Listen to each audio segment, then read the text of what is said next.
নমস্কার বন্ধুরা, আমাদের চ্যানেলে তোমাদের সবাইকে স্বাগত। আজকে আমি তোমাদের এমন একটা গল্প শোনাতে চলেছি যেটা শুধু একটা পরিবারের গল্প নয়, এটা মানুষের আসল পরিচয় চিনতে শেখার গল্প। একটা বড় বাড়ি, অনেক চাকর বাকর, অহংকারে ভরা কিছু মানুষ, আর সেই বাড়িতে একদিন কাজের লোক সেজে ঢুকে পড়েছিল এক অচেনা বৃদ্ধ মানুষ। কিন্তু কেউ জানত না সেই সাধারণ পোশাক পরা মানুষটাই আসলে এই বিশাল বাড়ির প্রকৃত মালিক। আর তারপর যা ঘটেছিল তা পুরো পরিবারটার জীবন বদলে দিয়েছিল। মনে রেখো বন্ধুরা, মানুষকে পোশাক দেখে বিচার করলে সত্যিটা একদিন খুব কষ্ট দিয়েই সামনে আসে। আজকের গল্পের সেই বিশেষ লাইনটা হলো, মানুষের আসল পরিচয় চোখে নয়, আচরণে দেখা যায়। তো চলো বন্ধুরা, শুরু করা যাক। কলকাতায় একটু বাইরে বিশাল একটা পুরনো জমিদার বাড়ি দাঁড়িয়েছিল। বাড়িটার সামনে লোহার বড় গেট, গেটের দুপাশে পুরনো সিংহের মূর্তি, যেগুলোকে সন্ধে হলেই অদ্ভুত ভয়ঙ্কর লাগত। বাড়ির ভেতরে ছিল চকচকে মার্বেল মেঝে, বিশাল ঝাড়বাতি, দামি সোফা আর দেয়ালে টাঙানো পুরনো ছবিগুলো। লোকেরা বলতো এই বাড়ির আসল মালিক নাকি বহু বছর আগে বিদেশে চলে গিয়েছিলেন। এখন বাড়িটা দেখাশোনা করত তার ভাইয়ের পরিবার। সেই পরিবারের কর্তা ছিলেন মহিম চৌধুরী। মহিমবাবু খুব রাগী স্বভাবের মানুষ ছিলেন। তিনি সব সময় বাড়ির কাজের লোকেদের উপর চিৎকার করতেন, একটু ভুল হলেই অপমান করতেন। তার স্ত্রী লাবণ্য দেবীও খুব অহংকারী ছিলেন। তাদের ছেলে রোহিত আর তৃষাও ছোটবেলা থেকেই শিখেছিল গরিব মানুষদের সম্মান করতে নেই। সেদিন সকালটা ছিল খুব মেঘলা, আকাশে কালো মেঘ জমেছিল, ঠান্ডা বাতাস বইছিল, দূরে কোথাও কাক ডাকছিল। ঠিক সেই সময় বাড়ির গেটের সামনে এসে দাঁড়ালো এক বৃদ্ধ মানুষ। তার গায়ে ছিল সাদা মলিন পাঞ্জাবি, কাঁধে পুরনো ব্যাগ, পায়ে ছেঁড়া চটি, কিন্তু তার চোখ দুটো ছিল অদ্ভুত শান্ত। মনে হচ্ছিল জীবনে অনেক কিছু দেখেছেন তিনি। গেটের দারোয়ান প্রথমে তাকে দেখে ভেবেছিল কোনো ভিক্ষুক এসেছে। দারোয়ান রাগ করে বলল, এখানে দাঁড়িয়ে কি করছেন? বৃদ্ধ মানুষটা শান্ত গলায় বললেন, তিনি কাজ খুঁজছেন। তিনি বললেন, রান্না, বাগান পরিষ্কার করা, ঘর গোছানো, সব কাজ তিনি করতে পারবেন। দারোয়ান মনে মনে ভাবল, এই বুড়ো মানুষটা আবার কি কাজ করবে?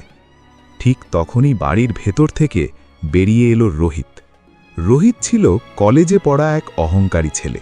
সে বৃদ্ধ মানুষটার দিকে তাকিয়ে ঠোঁট বাঁকিয়ে হাসল। সে মনে মনে ভাবল, এই লোকটাকে দেখলে তো মনে হচ্ছে বাতাস লাগলেই পড়ে যাবে। রোহিত জিজ্ঞেস করল, কাজ করতে পারবেন তো?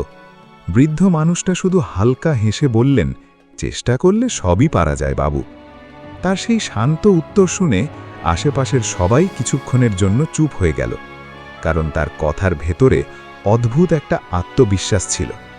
শেষ পর্যন্ত বাড়িতে একজন লোকের দরকার ছিল বলে তাকে কাজের লোক হিসেবে রেখে দেওয়া হলো। তার নাম লেখা হলো হরিদাস। পরদিন খুব ভোরে যখন বাড়ির সবাই ঘুমোচ্ছিল, তখনই হরিদাস উঠে পড়েছিলেন। বাগানের ঘাসে তখনও শিশির জমেছিল, পাখির ডাক শোনা যাচ্ছিল চারদিকে। হরিদাস ধীরে ধীরে পুরো বাগান পরিষ্কার করতে লাগলেন। তিনি এত যত্ন করে ফুল গাছগুলোতে জল দিচ্ছিলেন যেন সেগুলো তার নিজের সন্তান। বাড়ির পুরনো মালি অবাক হয়ে দেখল, এই মানুষটা সব গাছের নাম জানেন। কোন গাছে কখন জল দিতে হয়, কোন ফুলে কত রোদ লাগে, সব তার জানা। মালি মনে মনে ভাবল, বুড়ো মানুষটা কাজের লোক কম, মাস্টার বেশি। সকালে লাবণ্য দেবীর নিচে নেমে দেখলেন পুরো বাগান ঝকঝক করছে। তিনি অবাক হয়ে গেলেন, কিন্তু মুখে প্রশংসা না করে বললেন, এই কাজ করতে এত সময় লাগলো কেন? হরিদাস শুধু মাথা নিচু করে দাঁড়িয়ে রইলেন। তিনি যেন অপমান শুনতে অভ্যস্ত ছিলেন। কিন্তু বাড়ির ছোট্ট মেয়ে তৃষা প্রথমবারের মতো তার দিকে ভালোভাবে তাকাল। তৃষার মনে হল লোকটার চোখে কেমন যেন দুঃখ লুকিয়ে আছে। সেই দিন দুপুরে যখন সবাই খাওয়া দাওয়া করছিল, তখন হরিদাস এক কোণে বসে শুকনো রুটি খাচ্ছিলেন। বাড়ির কেউ তাকে ঠিকমতো খাবারও দেয়নি, তবুও তার মুখে কোনো অভিযোগ ছিল না। হঠাৎ তৃষা চুপচাপ তার কাছে গিয়ে এক গ্লাস জল আর একটু তরকারি দিয়ে গেল। হরিদাস কয়েক সেকেন্ড মেয়েটার দিকে তাকিয়ে রইলেন। তার চোখে জল চিকচিক করে উঠল। তিনি ধীরে বললেন, ভালো মানুষ কখনো ছোট হয় না মা। তৃষার বুকের ভেতরটা হঠাৎ কেমন করে উঠল। সে বুঝতে পারছিল না কেন, কিন্তু এই বুড়ো মানুষটার প্রতি তার অদ্ভুত মায়া জন্মাতে শুরু করেছে। কিন্তু বাড়ির বাকিরা তখনও জানত না এই সাধারণ মানুষটার আগমন তাদের জীবনে কি ভয়ঙ্কর সত্যি নিয়ে আসতে চলেছে। কারণ হরিদাস শুধু কাজ করতে আসেননি, তিনি এসেছিলেন মানুষ চিনতে। দিনগুলো ধীরে ধীরে কেটে যাচ্ছিল। হরিদাস বাড়ির সব কাজ নিঃশব্দে করে যেতেন। ভোরবেলা উঠোন পরিষ্কার, দুপুরে বাগানের গাছের যত্ন, রাতে পুরনো বারান্দার ধুলো ঝাড়া। তিনি যেন বাড়ির প্রতিটা ইটকে খুব ভালোবাসতেন। কখনো কখনো গভীর রাতে তাকে একা দাঁড়িয়ে বাড়িটার দিকে তাকিয়ে থাকতে দেখা যেত। তার চোখে তখন এমন একটা কষ্ট ফুটে উঠত, যেন তিনি অনেক পুরনো স্মৃতি মনে করছেন। একদিন দুপুরে বাড়িতে বড় একটা পার্টির আয়োজন করা হলো। বড় বড় গাড়ি এসে দাঁড়ালো গেটের সামনে। বাড়ির ভেতর আলো ঝলমল করতে লাগল। রান্নাঘর থেকে বিরিয়ানির গন্ধ ভেসে আসছিল। মহিমবাবু খুব খুশি ছিলেন, কারণ সেই দিন কিছু বড় ব্যবসায়ী তার বাড়িতে আসছিলেন। তিনি সবার সামনে নিজের বড়লোকি দেখাতে খুব ভালোবাসতেন, আর তাই তিনি বাড়ির সব কাজের লোকদের কড়া নির্দেশ দিলেন, কোনো ভুল যেন না হয়। বিশেষ করে হরিদাসকে তিনি বারবার অপমান করে কথা বলছিলেন। হরিদাস শুধু চুপচাপ সব শুনছিলেন। তার মুখে একটুও রাগ ছিল না। সন্ধ্যা নামতেই পুরো বাড়ি আলোয় ঝলমল করে উঠল। অতিথিরা একে একে আসতে লাগলেন। রোহিত তখন বন্ধুদের নিয়ে খুব ব্যস্ত। দামি জামা পরে নিজেকে সিনেমার হিরো ভাবছিল। হঠাৎই একটা ছোট ঘটনা ঘটল। একজন অতিথির হাতে থাকা দামি জুসের গ্লাস হঠাৎ মেঝেতে পড়ে গেল। লাল রঙের জুস ছিটকে পুরো সাদা কার্পেট নষ্ট হয়ে গেল। মহিমবাবু প্রচণ্ড রেগে উঠলেন, কিন্তু আশ্চর্যের বিষয়, দোষটা তিনি হরিদাসের ঘাড়ে চাপিয়ে দিলেন।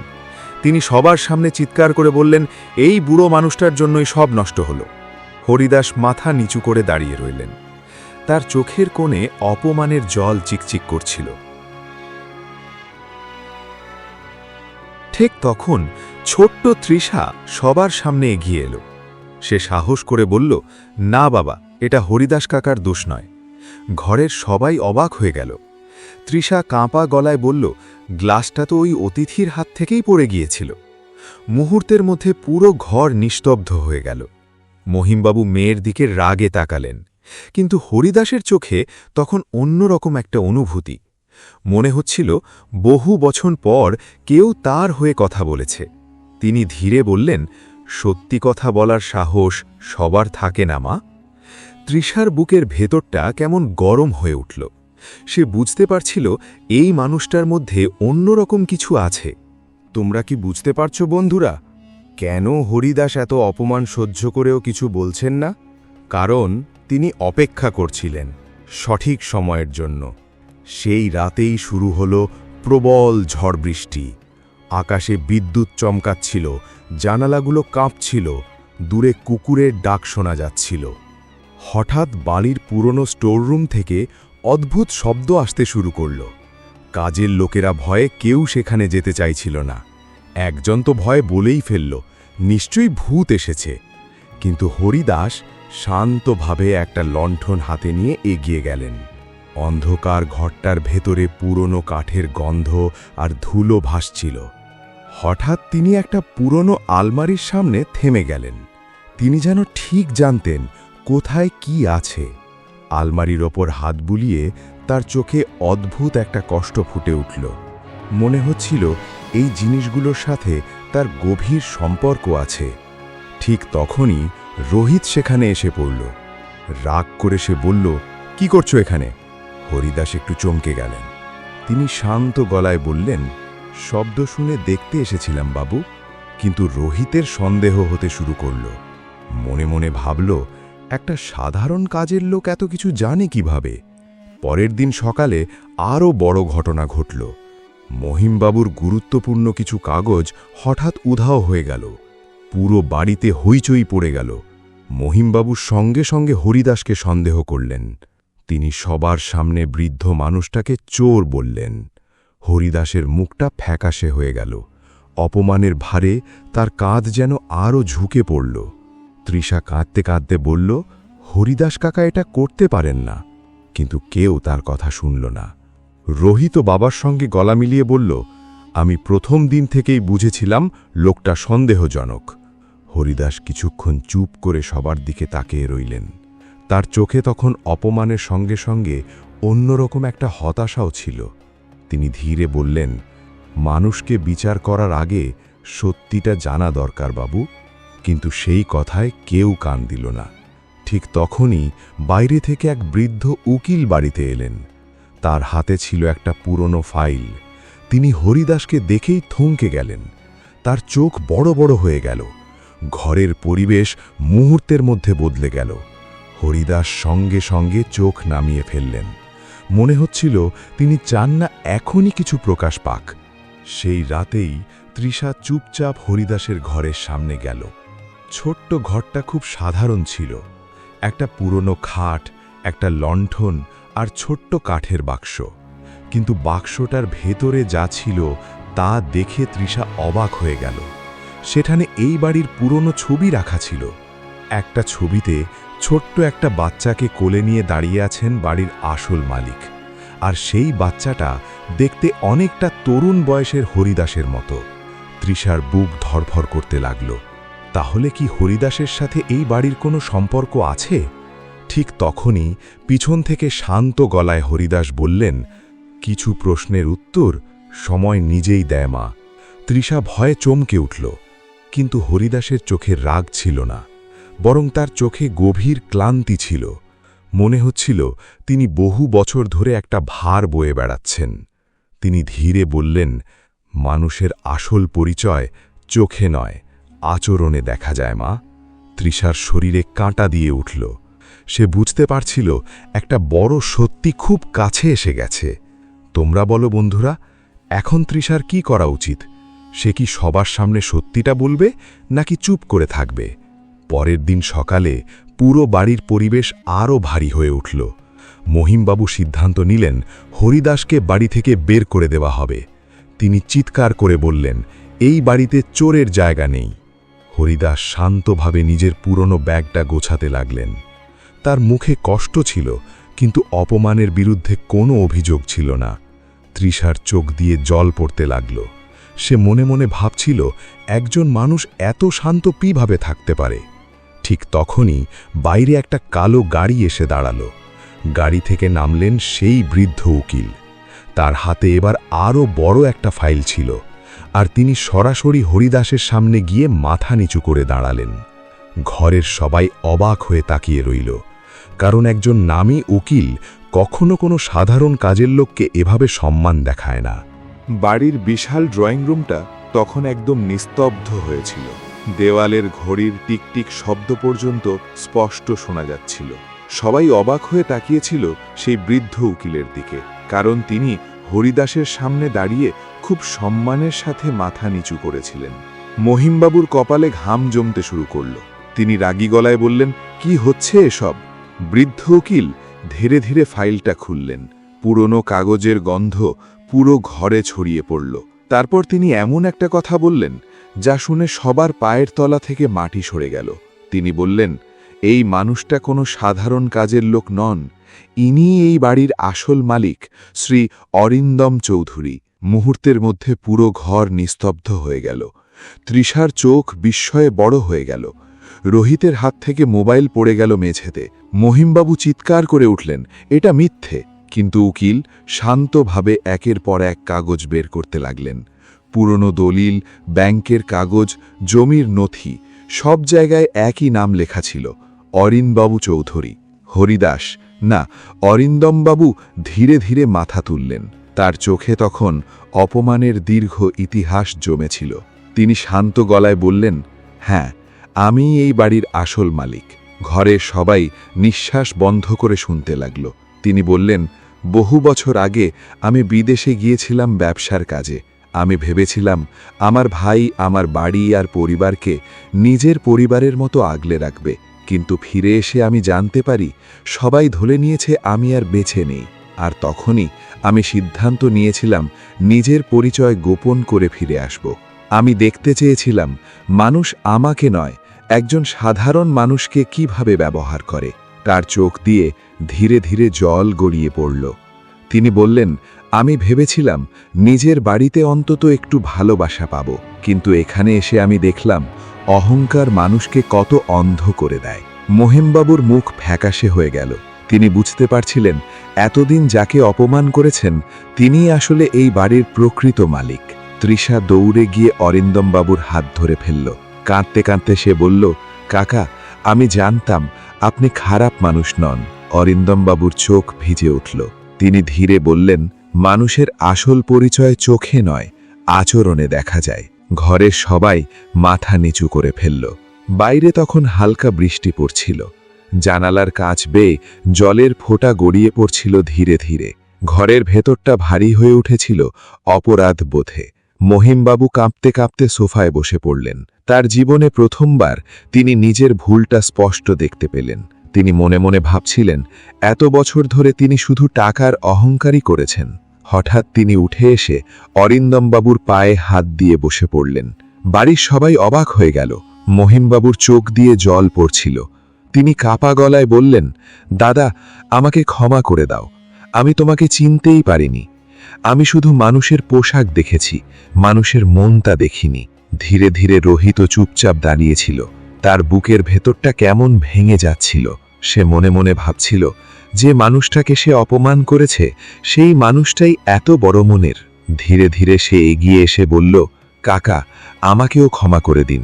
আমি কখনো কাউকে সম্মান করতে শিখিনি। অরিন্দমবাবু কয়েক সেকেন্ড চুপ করে রইলেন। ঘরের সবাই তার উত্তরের অপেক্ষা করছিল। ধীরে ধীরে শান্ত গলায় সবার দিকে তাকিয়ে হালকা হাসলেন। সেই হাসির মধ্যে রাগ ছিল না, ছিল গভীর ক্লান্তি আর মায়া। তিনি বললেন, ভুল করলে মানুষ ছোট হয় না। ভুল বুঝেও যদি বদলাতে না চায় তখনই মানুষ সত্যি ছোট হয়ে যায়। ঘরের অনেকের চোখে জল চলে এলো, কিন্তু গল্পটা তখনও শেষ হয়নি। অরিন্দমবাবু সবার দিকে তাকিয়ে শান্ত গলায় বললেন, আজও একটা শেষ পরীক্ষা বাকি আছে। ঘরের সবাই অবাক হয়ে গেল। তিনি উকিলের কাছ থেকে একটা কাগজ নিয়ে মহিমবাবুর হাতে দিলেন। মহিমবাবু কাগজটা পড়ে কেঁপে উঠলেন। ওটা ছিল সম্পত্তি হস্তান্তরের কাগজ। অরিন্দমবাবু চাইলে এক মুহূর্তে পুরো পরিবারটাকে বাড়ি থেকে বের করে দিতে পারতেন। মহিমবাবুর চোখে ভয় ভরে উঠল। তিনি বুঝতে পারছিলেন আজ তিনি সব হারাতে পারেন। কিন্তু ঠিক তখনই অরিন্দমবাবু এমন কিছু করলেন যা কেউ কল্পনাও করেনি। তিনি ধীরে ধীরে কাগজটা ছিঁড়ে ফেললেন। ছেঁড়া কাগজের শব্দ পুরো ঘরে প্রতিধ্বনির মতো বাজল। সবাই স্তব্ধ হয়ে গেল। অরিন্দমবাবু বললেন, বাড়ি মানুষকে বড় করে না, মানুষের ব্যবহারই তাকে বড় করে। আমি এই বাড়ি ফেরত নিতে আসিনি। আমি শুধু দেখতে চেয়েছিলাম আমার পরিবারে এখনো মানবতা বেঁচে আছে কিনা। তারপর তিনি তৃষার দিকে তাকিয়ে হাসলেন। তিনি বললেন, আর আমি আমার উত্তর পেয়ে গেছি।